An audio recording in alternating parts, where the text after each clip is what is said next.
Nathan Judah here from Molineux with Tim Spiers. Why'd you keep doing that? Winning. Yeah, you're on your own. Yeah. Winning. You're embarrassing. 3-1. Is it any coincidence that they didn't change the team from Newcastle? I mean, that was a cracky performance, really, wasn't it? Against a decent Brentford side. I felt like it was an even bigger win. Is you alright with your tears? I know, it's a bit windy. I thought it was an even bigger win than last week, to be honest. You know, last week was all about a game plan, stopping Newcastle playing. Today, they really had to work and fight for everything. Yeah. At 2-1, 6 minutes of injury time, go up. I was just waiting for an equaliser. I don't know about you. It's just the way, it felt. It's the way the game was going. Defending deeper and deeper. But they got through, they got third goal, and they won. They came through a really tough test against a team in form. You know, their form here at Molineux wasn't been great recently, Wolves, so I think it's 3 with that victory. Got tanked by Barnsley last time round. So I felt like it was a really, really important victory going into Wigan's game on Tuesday. This side are very quickly blending, aren't they? I think that, you know, the players, especially the lads who have come in, they look like they know what their roles are now. They look like they've got structure. They're not just, you know, dashing around. They've obviously got talent, but they're starting to put it together now in consistent performances. Yeah, well, there was a little bit of square pegs in round holes, you know, the last few weeks, and obviously he's been trying players out. But now a couple of people he's brought into midfield, Edwards and Sace, I think have made a real difference. They've made them a lot more solid in midfield. You're not seeing players running in behind as much. Most of Brentford's threat came from the flanks today.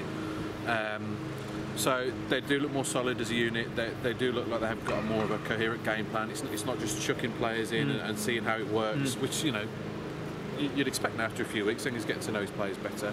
And then Bodvarsson just leading the line up front. Absolutely outstanding today. Ridiculous. You're getting kicked all over the park. I mean, I'm surprised he's not in A&E. We've just seen him walking around. I don't know how he's still walking. He was assaulted at one point in the second half. He was. I have to see that back again, but it looked a nasty challenge. The referee, it was diabolical. Didn't even give a free kick for. Talking about challenges, though, let's go back to the first half. Was it a penalty? Wasn't it a penalty? First glance, I haven't seen a replay yet, and obviously we're up at the top of the Billy Wright in the press box. First glance, it looked like a pen. A couple of people tweeted me from the North Bank with contrasted views. One saying that Teixeira might have kicked the back of the player's leg, but Zenga says it's 100. I think he said 100%, not 200%. But he says a very proper Italian. He wanted a bit of the referee, didn't he? He wants a bit of everyone, doesn't he? Yeah, he does. Let's be honest, it's him against the world. Just like Kenny. Yeah, just like Kenny. So he says it was definitely 100% penalty. I think he's seen a replay, so we'll take his word for it. But thankfully it wasn't an issue because the way they started the second half was brilliant. I mean, they've been a bit of a second half team this season, but guided by Teixeira with his magical feet. They came out and blew Brentford apart, and that was when they won the game. The first 10 minutes of the second half.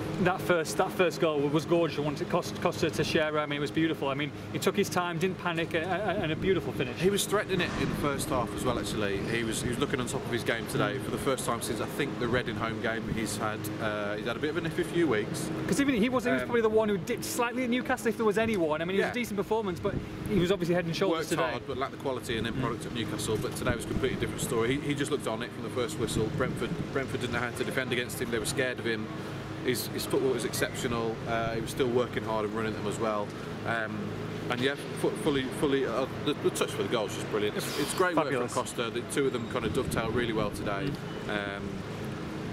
Created in Portugal and enacted in Wolverhampton. Okay, I'll give you that. True, well, they're both from Portugal. Yeah, so. No. Okay, fair enough. Second goal though. Yeah. You kind of called it before.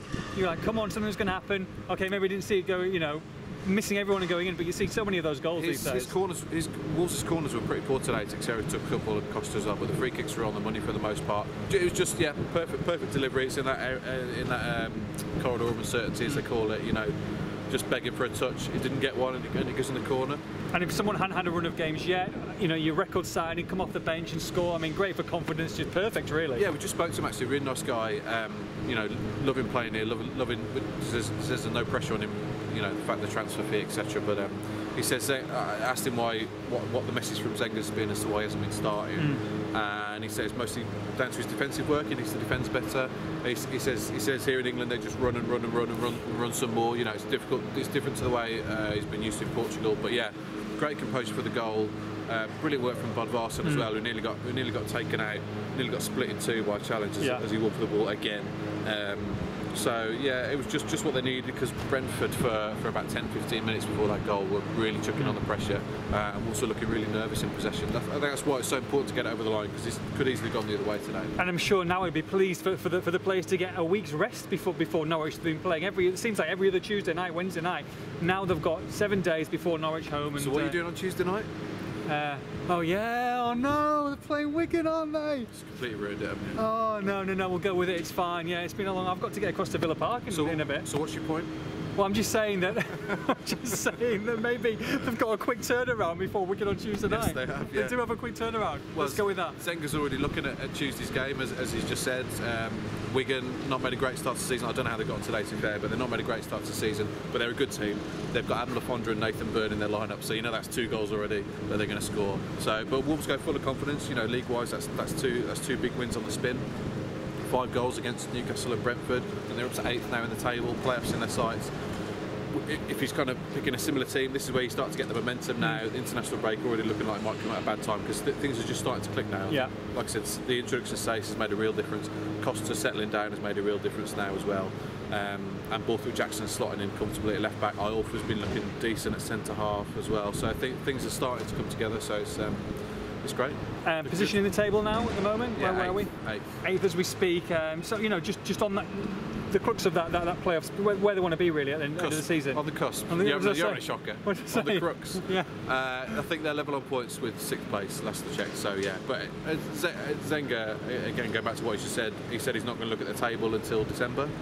He said he didn't even know where they were in the table. We had to tell him. Come on. Exactly, yeah. But he says he won't be looking at the rankings, as he puts it, until December. And I think that's a good way of doing it, because Wolves, you know, as much as they're starting to click now, we'll judge them in a few months. It's too early to judge them at the moment, but things are going very well. I think all the points they're getting at the moment are still a bonus, and going to bode them. Come on. we're having a shock, aren't we? Yeah, put them in really good stead for the second half of the season. I expect them to end the season strongly, because all this squad rotation that they've been doing, the huge squad they've got, the injured players they've got to come back. I can see them only getting better as the season goes on. Yeah. Fantastic, amazing result. Oh, that's a bit dark. There we go, we got better. Fantastic result for Wolves. Sorry about the mowers, sorry about the wind, sorry about me, but we will be there on Tuesday night at Wigan. For all the post-match reaction on this one, make sure you log on to expressandstar.com.